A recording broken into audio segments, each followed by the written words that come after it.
ቀሊል መግለጺ ኮሮና ቫይረስ ትማሊ ያፌት ብኮሮና ቫይረስ ተለኺፉ ግን ክሳብ 14 መዓልቲ ክፈልጥ ኣይክእልንዩ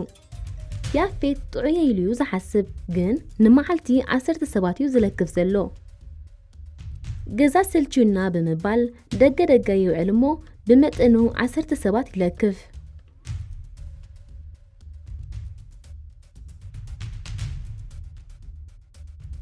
ያፌት ሽጋራ ይስሕብ እዩ ምስ ይዕርኽቱ ሽጋራ እናተቐባበለ ክስሕብ ይውዕል ንሶም እውን ጥዑያት ኢና ኢሎም እዮም ዝሓስቡ ን100 ሰባት ንመዓልቲ ድማ የመሓላልፉ እዞም 100 ሰባት እውን ብወገኖም ጥዑያት ኢና ኢሎም ብምሕሳብ 1000 ሰባት ይለኽፉ መን ጥዑይ መን ሕሙም መን ደሃና ኣሎ መን ከመሓላልፈልካ ይኽእል ኣይትፈልጥን ኢኻ